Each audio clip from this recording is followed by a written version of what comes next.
he was who he was, right? Charismatic, he was handsome, everyone liked him.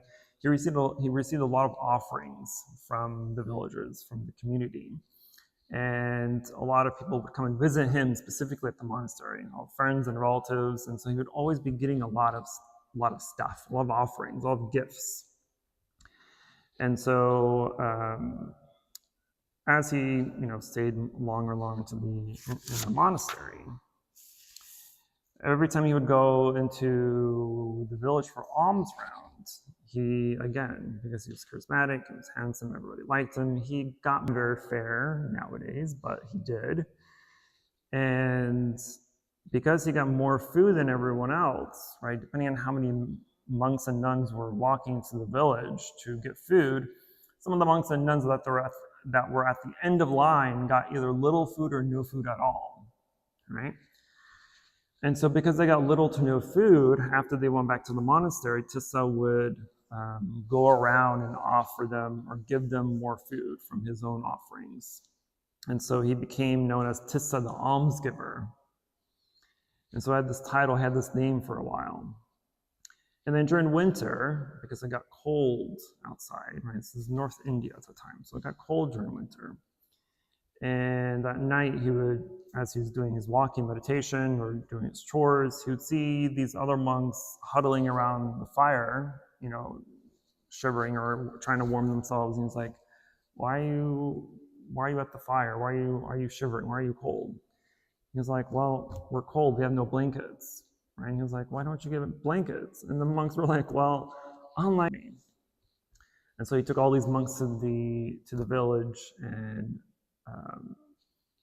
basically got hundreds of blankets from the villagers, from the community. And so he gave them out to the monks. So then he was known as Tissa the blanket giver. So his second name, Tissa the blanket giver. After a while, as Tissa got older and became more practiced, he came to this realization that he's not really getting anywhere much. He's not really getting anywhere in his practice because he's constantly getting everything that he needs. He's constantly getting visitors from friends and family and relatives.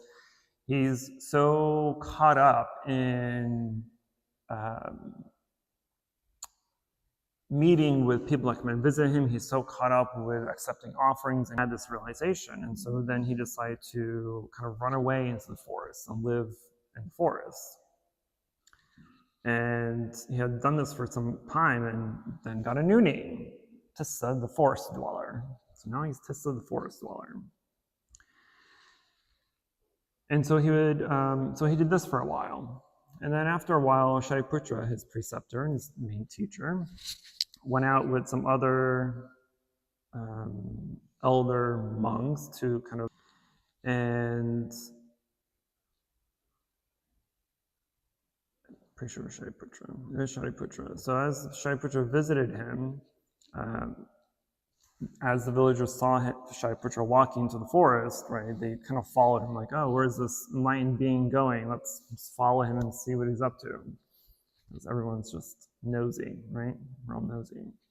So of course, they're going to be nosy too and follow him.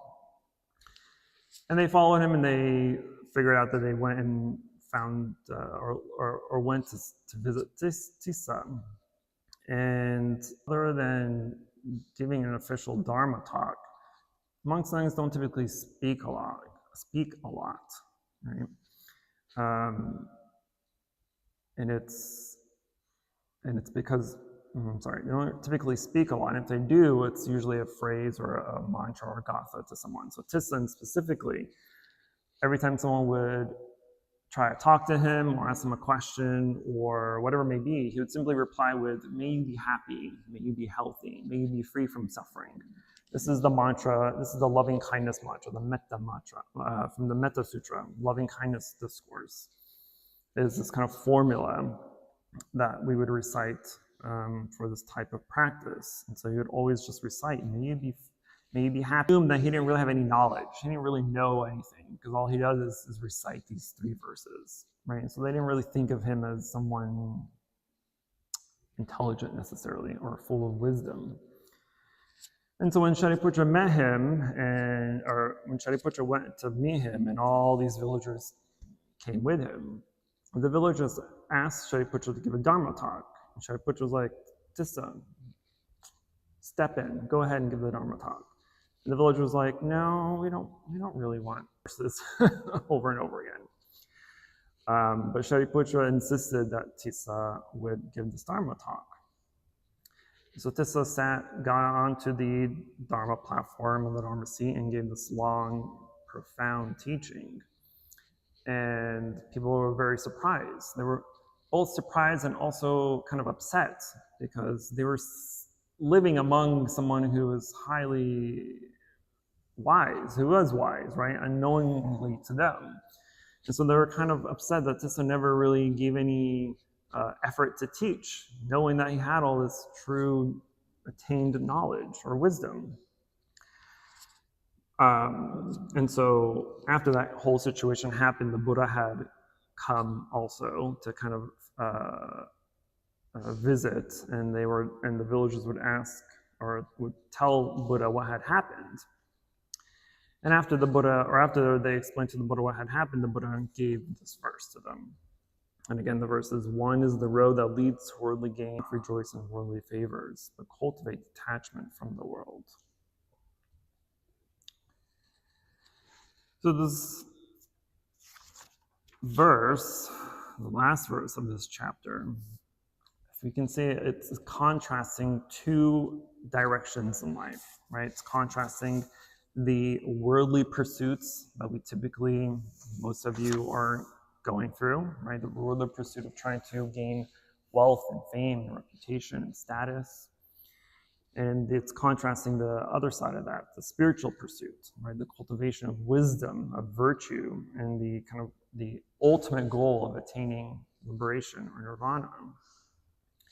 So the Buddha is kind of highlighting to us that while many are drawn to honor and status and reputation, all this material success, but the wise person, the wise practitioner, the wise disciple recognizes their impermanence and the futility, and instead chases or kind of chooses the path that leads to lasting freedom.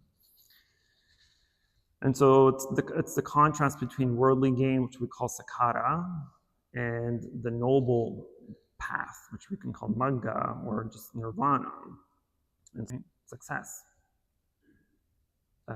in worldly affairs, social status, right? Praise, titles, honor, all these things that we run after, that you're going after in life. All these are worldly gains. But unknowing to most of us, those gains cause a lot of attachment, a lot of clinging, right? Because if all you're after is the pursuit of status and gain and fame and reputation and money and success and all this external stuff, you don't know or you don't recognize that these things are impermanent. You can have fame right now, but tomorrow, people are going to forget about you, right? How many social influencers are really influencers after a couple of years, right? They die out because new people come in, new things come in, new trends come in. So now all you've done for all, right? But we don't see that. We don't see that impermanence of that path because you're so obsessed. We are intoxicated by the feelings, by the emotions that we get from knowing that people know who we are, by knowing that you're a household name now, or whatever it may be, right? Or just success even in your actual job, right? People who try to climb up the corporate ladder. There's a right way to do that, and there's a wrong way to do that, right? The wrong way, which I don't think happens often, but a wrong way to climb a corporate ladder is to do things that are harmful to yourself and to others. A lot of people, right?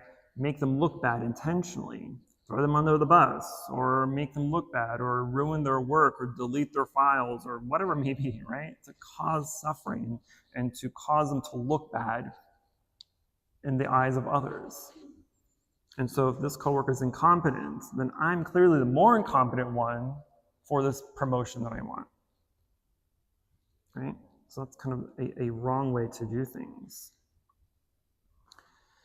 So in the whole chapter, again, is about our foolish behavior. And so it's kind of also highlighting that the foolish person pursues worldly gain, thinking it will bring happiness, lasting happiness. But you may accumulate that wealth, you may accumulate that fame, but it doesn't protect you from aging, from sickness, and from death, which is kind of our whole aging, birth, aging, and death. Otherwise, you're just going to be reborn and do it all over again, over and over and over again until you escape it. But if we are wise enough to recognize this, then we're able to seek out that truth and to cultivate and develop the wisdom necessary to really see the path to that liberation. And so if we kind of go back to the story, and we see that Tissa, before he was Tissa, and when he was still a Brahmin, the sacrifice he was willing to give, in this case, his own body, well, not really body, but his own comfort of wanting to eat, right? He made that sacrifice of that generosity of giving food, giving his only piece of food to someone else. And so that act alone generated enough merit to allow him to be reborn into a better life, into the life of what he became as Tissa, all in to be like, oh, I gave my food away, I'm special, right? Think of me as special. Think of me as someone who gave all that I had to someone. He didn't have that kind of ideology. I was just talking about this last night, actually. There's I think it's Jack London. I think it's Jack London. He has the quote that rich people don't know how to give. To serve, they just give because they can, not because they want to. Whereas someone who is poor, and then when they give, it's a true act of giving, right? It's a true form of letting go of your own comfort so that someone else can be comfortable. So like when Tissa was still a Brahmin, right, he was starving, he had nothing to eat. But he didn't even think about that. He didn't even think of himself when he gave what he had, the only thing he had to give. And so we bring that a lot up in our practice. The act of giving has to be altruistic. It has to come from a place of true giving, because we can give all you want. But if you're giving just to give, because you can, there's just nothing technically wrong with that, right? There's nothing wrong in and of itself. But in Buddhism, our intention is one of the most important features in any decision we make. So for Buddhists, we follow the 5, or at least for lead, a good, healthy, happy life. The very first precept is to abstain from taking life, to protect life, right? But if you think of that on a kind of microcosmic scale, you're killing every single day. Just walk into the temple from your car, you've stepped on how many ants, how many bugs, you've killed. You've taken away sentient life. However, that act was unintentional. It's not like you're looking intentionally for things to step on, I hope, right? And so the negative act of taking life, even if it's an ant, right, you see as insignificant. And so, but there's an unintentional action there. And so it's a less karmic hit than it would be if it was an intentional act. And so it kind of goes back to anything you do, any decision you make, depending on the intention behind it. If your intention is holistic, if your intention is to benefit, if your intention is to protect, then whatever you do, I say that with caution, would typically be a good decision. Basically, the formula we need to ask ourselves in any time you make a decision, is this decision going to bring harm to myself or to others? That's the only thing you should be asking yourself when decisions are being made. Will this bring harm to myself or to others? If it doesn't bring harm to yourself,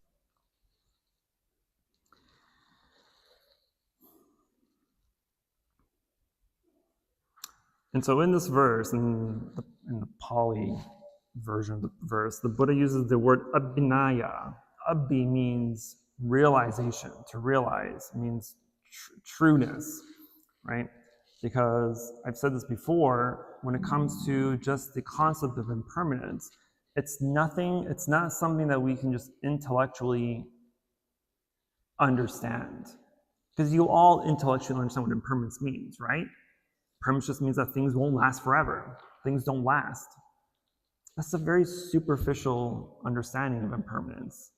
But when you have a true abhi, realization of impermanence, it is mind-blowing. It is life-changing.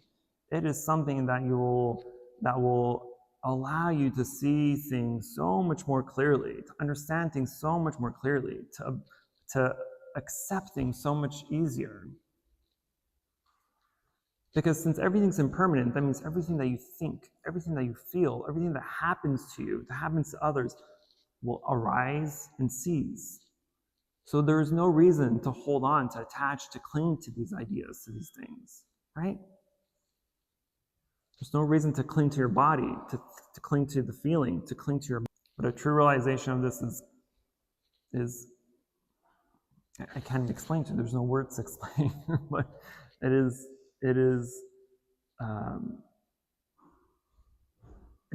a liberating experience, I should say that.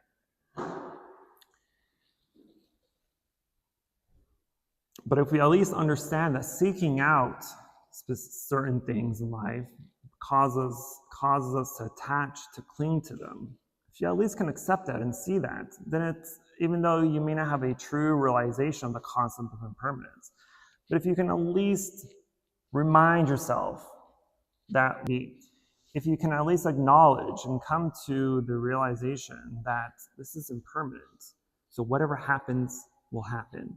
Whether you get what you want or don't, whether you see something you want to see or don't want to see, whether you're experiencing something that you don't want to experience, or you like or you dislike, you hate, you love, you're comfortable, you're uncomfortable, all these things, because they're impermanent, that means it has zero effect on you, or it should have zero effect on you. Right? So when you're angry, what do we typically do when you're angry? Actual question. Somebody answer, please. What do you do when you're angry?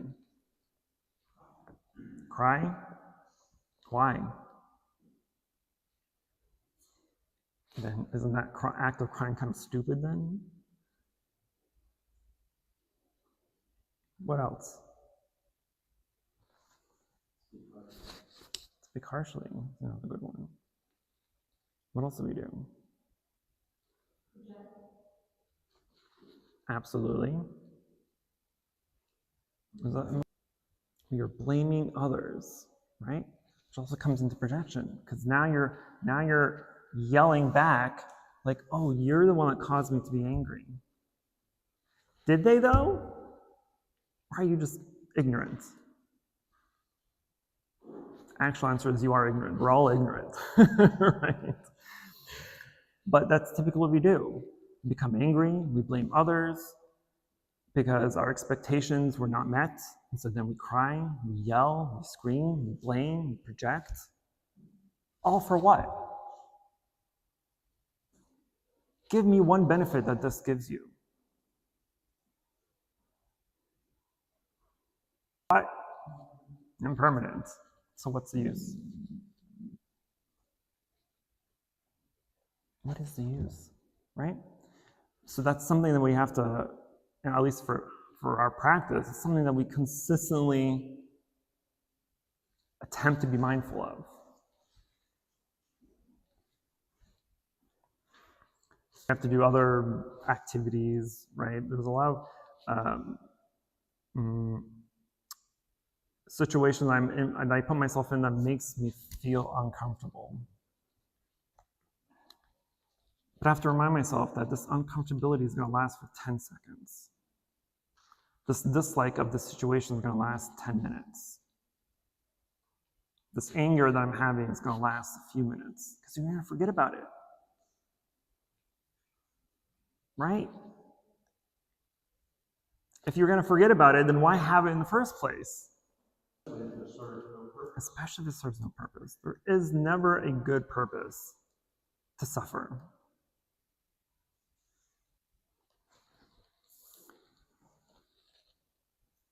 So one of the other, what time is it? Okay, like 10 minutes.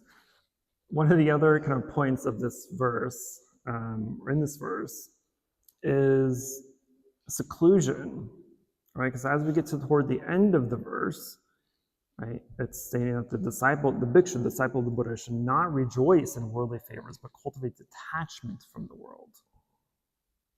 So a thing that I often say is, as practitioners, especially as monastics, right, as monks and nuns, we are in the world, but we're not of the world. But even as lay practitioners, you yourselves can do the exact same thing, right? You can be in the world, but not of the world. Meaning that because you're of the world, that means you're influenced by advertisements, by social media, by movies, by friends, by this or that, right? You have a lot of influence of things. Think specific ways, act in certain ways, have trends of this and that, whatever it may be. And so the seclusion and the kind of orthodox version of Buddhism, the Theravada tradition, right? There's a specific tradition literally called the Thai forest tradition. Meaning these are forest dwellers, right? They live in the forest. They live away from society. They live away from the influences of the world. Now, of course, this isn't necessarily something that's convenient for us to do anymore, right? We can't just go into the forest and not do anything, right? But the Buddha uses the word viveka, right? This is someone who's resolute on seclusion. And then the Buddha doesn't mention the verse specifically, but there are 3 types of seclusions. The first type of seclusion is physical seclusion, right? This is taking yourself away from the busyness of the world, away from all the things that are going on to entice or overwhelm you, right? So this is a great act of being able to calm the mind. Because if you're not in a world that is berating you to buy specific products, to look a certain way, to act a certain way, to think a certain way, right? All these things are influences. It cause you to just be in suffering, to cause you to suffer. The second type of seclusion is mental seclusion, right? This is where we seclude ourselves from the hindrances, from disliking, from unwholesome acts, unwholesome thinking. The third type of seclusion is seclusion from defilements. So this is seclusion,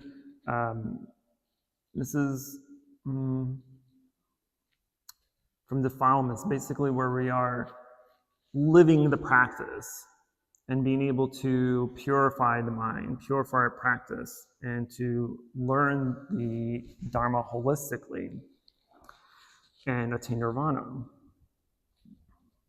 from the freedom from suffering.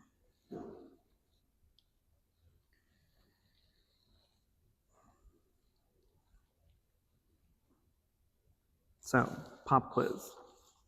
Why do we want to avoid attachment and clinging? These are for the students.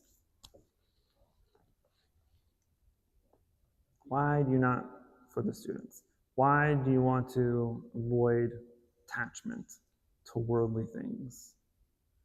From attachment to worldly things.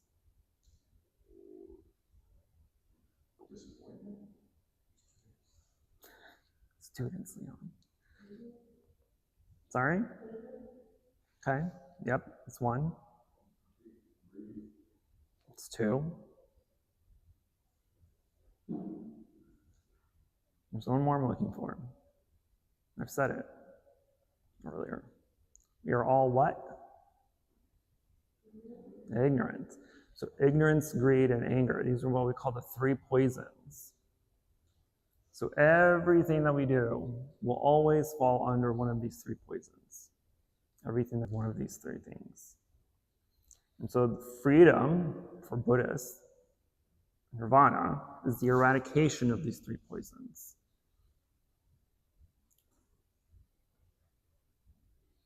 Don't you want to be free from anger? Don't you want to be free from greed? Don't you want to be free from ignorance? If not, then you're kind of crazy, you know? But that's unfortunate that we are intoxicated, we're addicted to pleasure, sensual pleasure. And we avoid things that do not. Which isn't necessarily a bad thing in and of itself. But think of what we're doing in order to seek out that pleasure constantly. That's a lot of work, right? If you're always seeking pleasure and you get it and then it goes away, and you're like, well, now I need it again. You go over and you go back for it again and you get it and it goes away and you're just going over it. You're just going after it over and over. They get high, I'm like, all right, this feels great. Then they get sober, I'm like, well, I don't like this, I want to go back. Ignorance, stupidity. And so our practice, our whole aim of our practice is to recognize that the external factors that you believe brings you happiness, if you recognize that they are impermanent and not real, then there's nothing to go after. Let me backtrack a bit. If anything in your entire life, anything in this world that brings you happiness or pleasure that is outside of your own mind, it is not real. It is not true happiness and it's not true pleasure. Why? Actual question? Impermanent. Right? You're pretty much paying a subscription for something. Right? That's how prescriptions work too. Prescriptions, subscriptions. Just too many prescriptions, subscriptions, right? Like, oh, if you want to play this game, you got to buy the subscription. If you want to watch this movie or this video, you're going to buy this, right? And you do it constantly over and over again. Because it's like, oh, I know you want this, so I'm going to make you pay for it.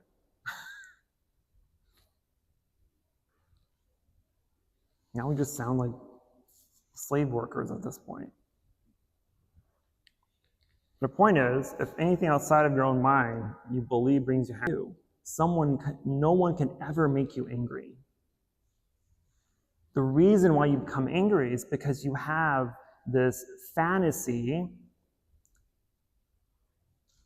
of expectations of how people should be, how they should act, how they should react, how they should treat you, how they should treat others, etc. The list is endless.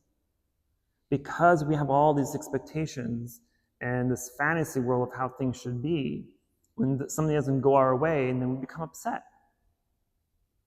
Right? That's why we become angry. That's why we cry. This is why we lash out and project. You react to something, then there is zero reason that you will ever have suffering. So if someone's yelling at you, right? Normal, I say normal, but a typical reaction to that is to try to yell back. Someone's yelling at you, I'm going to yell at you. You're trying to hit me, I'm going to try to hit you. You're insulting me, I'm going to try to insult you. Right? We are retaliatory beings. right? But what good does that do? Why are you upset?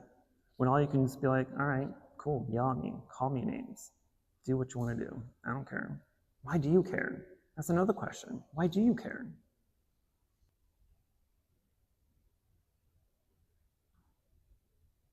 Aren't we defending our notion of self, which is also an impermanent and creation of the mind? We are. It's a whole, I was hoping you didn't bring that up, but that's it. It's a false view of who we think we are. So all you're trying to do is protect this false identity that you've given yourself. You woke up this morning, you chose how to dress, you chose what to wear, you chose everything you've done today, not for yourself, in certain ways. Otherwise, you just walk out of the house naked. Why care? I'm not saying do that because that'll, public indecency and all. But that's essentially why they try to sell you fancy clothes. Look at me. Look what I have. Right? Okay, I'm going to stop talking now. Questions, concerns, emotional outbursts.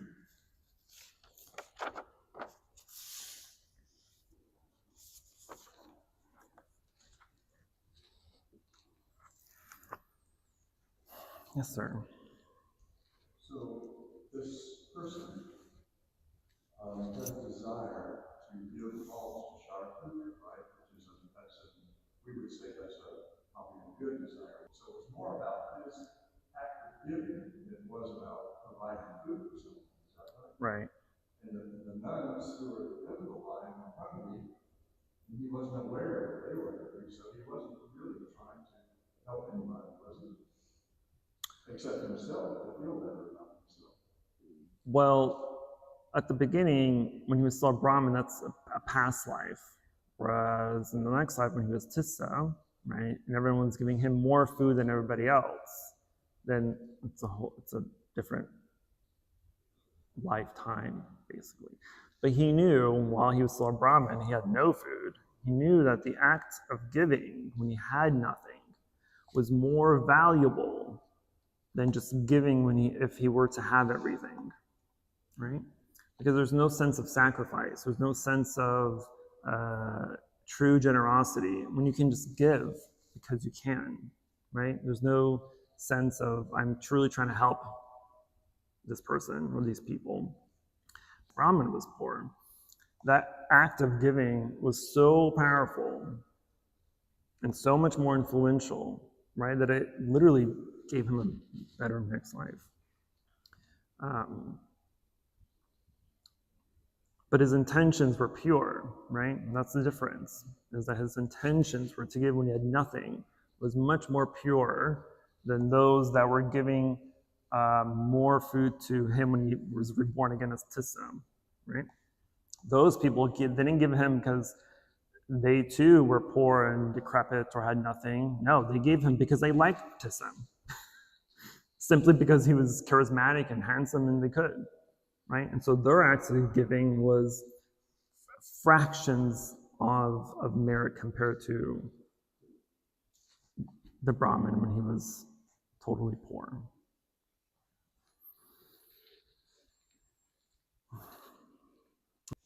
Okay, good. I'm going to talk for 3 hours like I typically do. Okay, I don't. I could. I'm going to spare you. All right, please join me in invoking the Buddha's name 3 times again and transferring the merit before we go to chanting. Namo Shakyamuni Buddha Namo Shakyamuni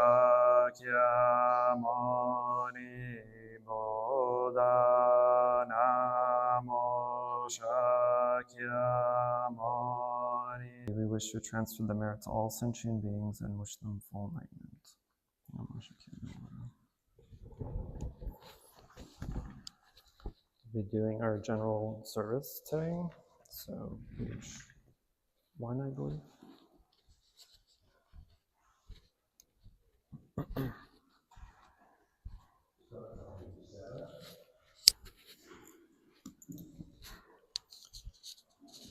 For those new or the students, please participate as much or as little as you feel comfortable doing.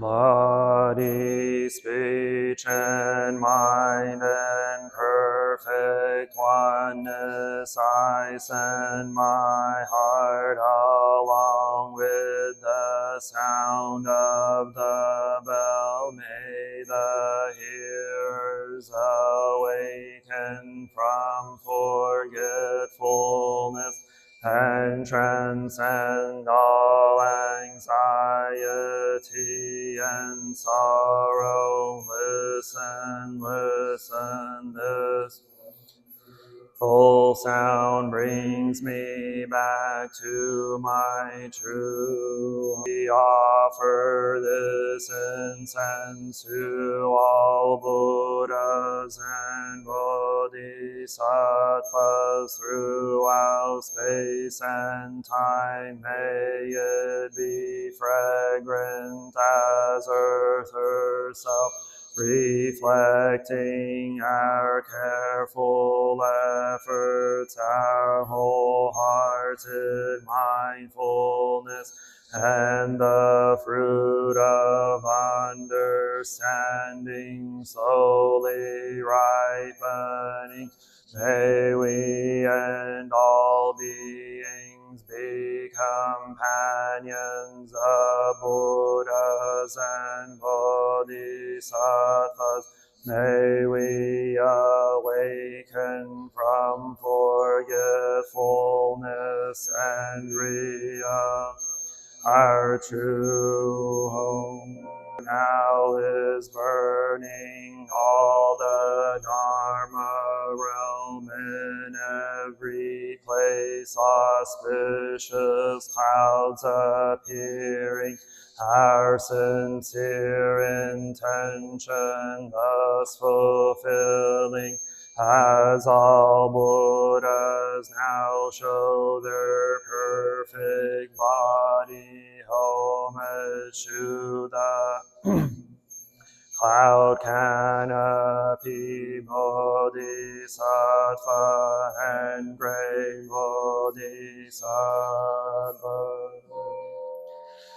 Homage to the eternally abiding Buddhas, the supreme Dharma, the Dharma realm, and the realm of empty, and 3 periods of time.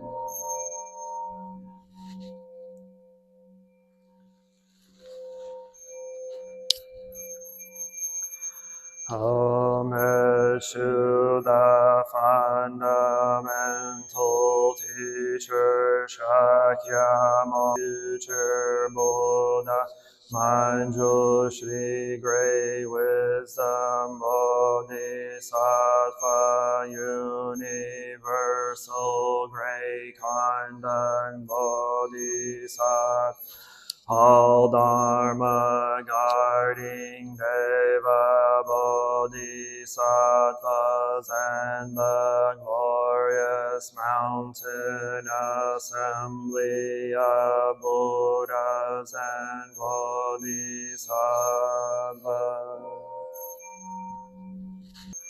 Homage to Amitabha Buddha in the land of ultimate bliss, Bodhisattva Bodhisattva, great strength Bodhisattva, earth sword, great vow Bodhisattva, and the assembly of great pure sea like Bodhisattva.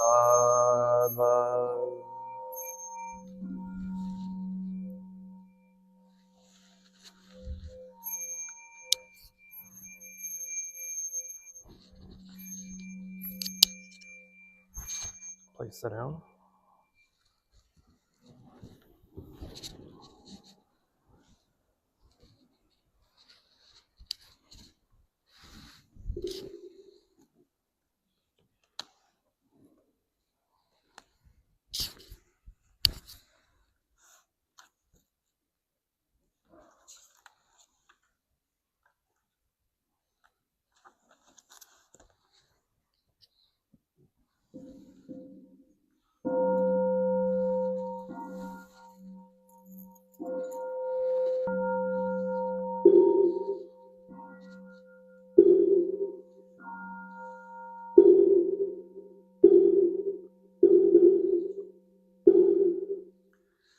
Namo, great compassionate Buddhas and Bodhisattvas. Namo, great compassionate Buddha and Bodhisattvas. Namo Ratnatrayaya, Namo Aryavadokiteshvaraya, Bodhisattvaya, Mahasattvaaya, Mahakarunikaya, Om Sarvaravaye Sodhanadasya, Namoskit Imamaryavarokiteshvara Ramdava, Namo Narakindere Mahavaswami Sarva Arhatu Shubhajiyam Yata Om Avalokirokati Krati Hirima Sarva Sarva Sarva Mara Mara Mahima Hiridayam Koro Koro Karmam Duro Do Vijati Maha Vijati Dara Dara Dirinishvaraya Chala Chala Mama Vimala Motelehi Ahi Srinashi Asham Vashari Visha Vishvam Rashaya Horo Horo Mara Horo Horo He Sara Sara Siri Se Soro Chaya Nara Kindire Shrina Vayamana Swaha Siddhai Swaha Maha Siddhaya Swaha Siddha Yogeshwaraya Swaha Nara Kindi Swaha Mara Nara Swaha Sira Simha Mokai Swaha Sarva Maha Siddhaya Swaha Chakra Siddhaya Swaha Padma Kasaya Swaha Nara Kindi Swaha Mavari Sankaraya Swaha Namo Ratnatrayaya Namo Aryavadokiteshvaraya Swaha Om Siryanto Mantra Padai Swaha.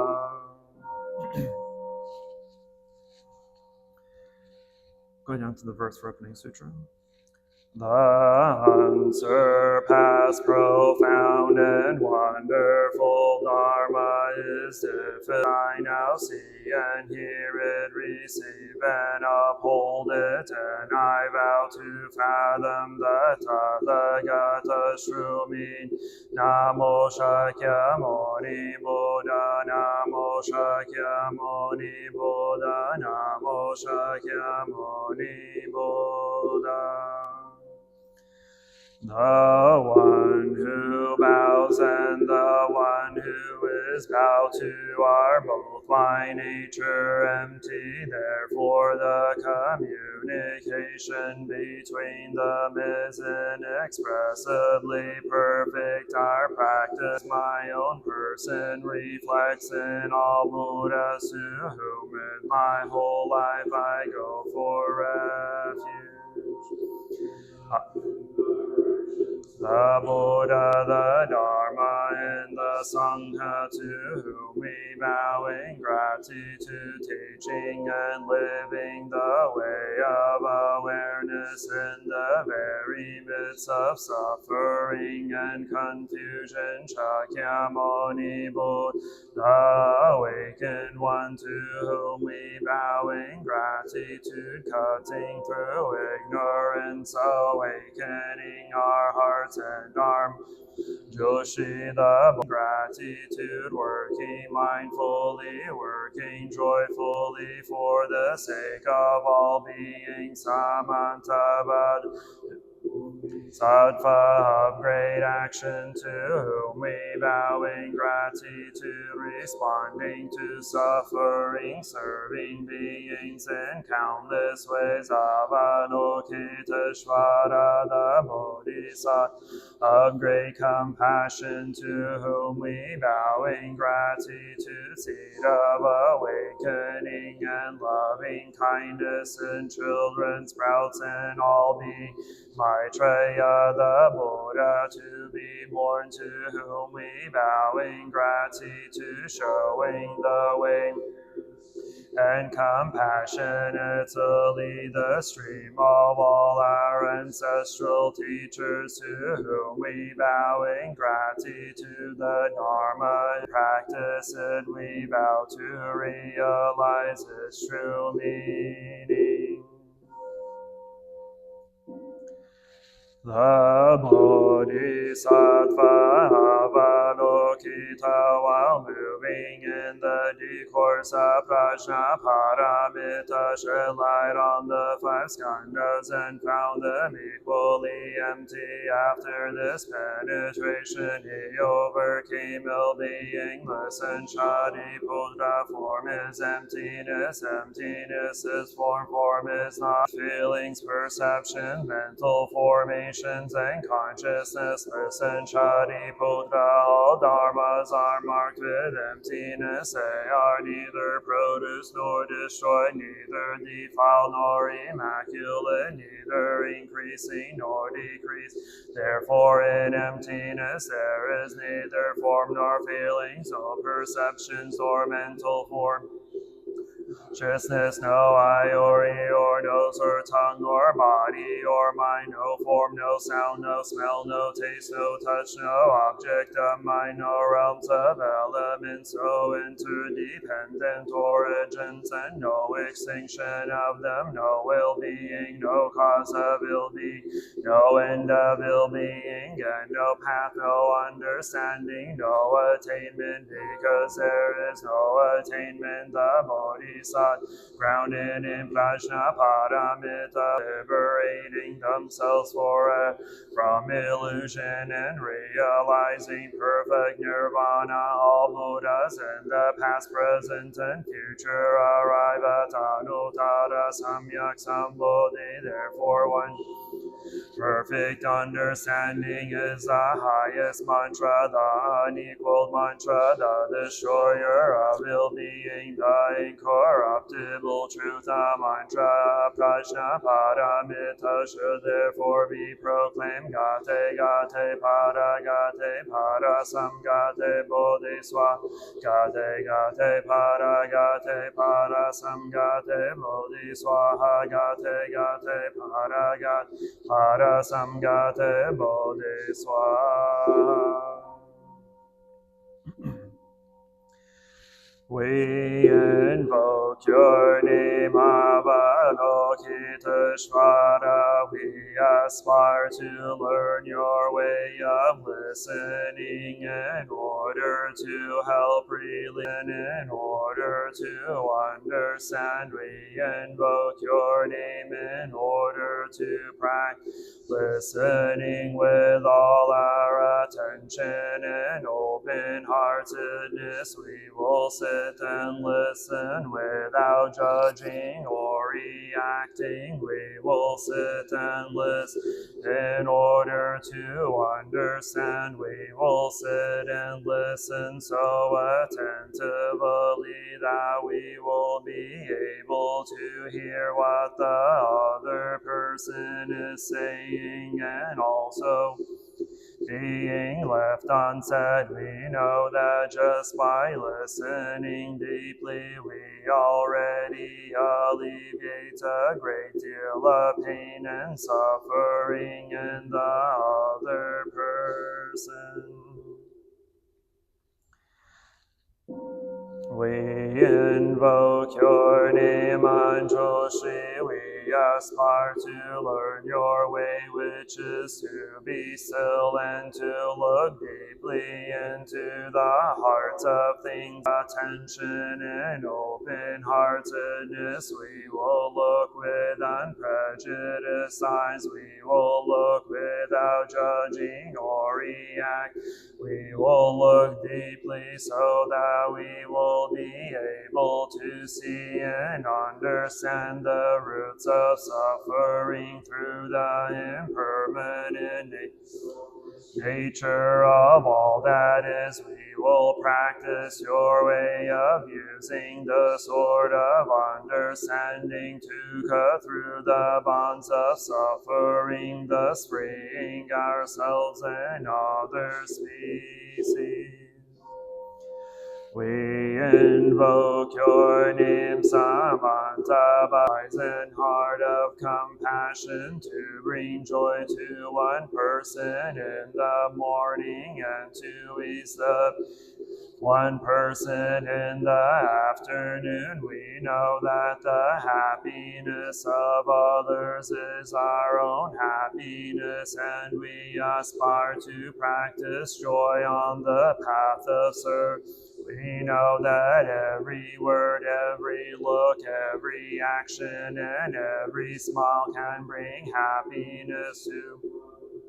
Know that if we practice wholeheartedly, we ourselves may become an inexhaustible source of peace and joy for our love and for all species.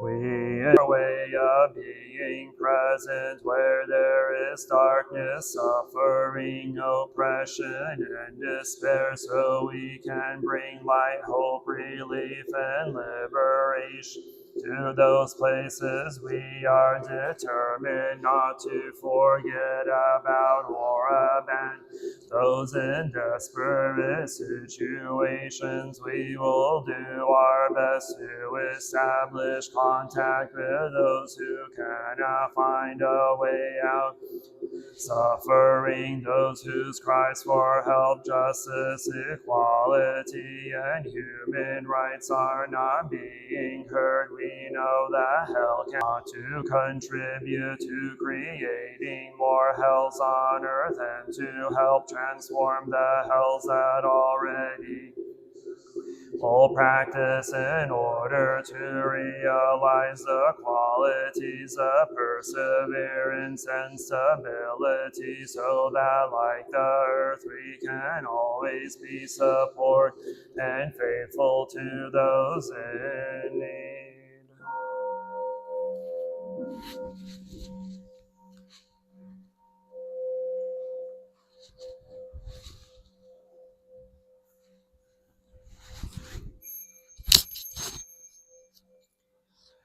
I take refuge, me the way in this life. I take refuge in the Dharma, the way of understanding and of love. I take refuge in the Sangha, the community that lives in harmony and awareness.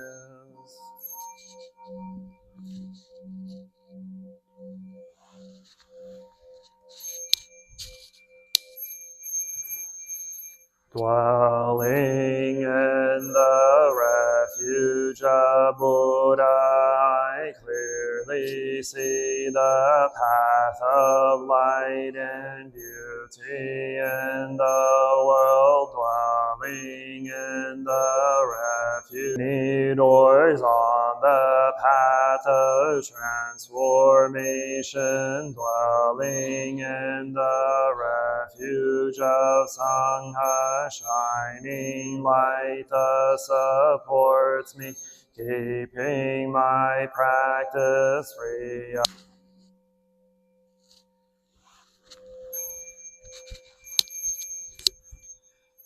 Taking refuge in the Buddha, in myself I aspire to help all people recognize their own awakened nature, realizing the mind of love, taking refuge in the Dharma, in myself I ask to help all people fully master the ways of practice and liberation. Taking refuge in the Sangha, in myself I aspire to help all people build fourfold community, to embrace all beings and support their transformation.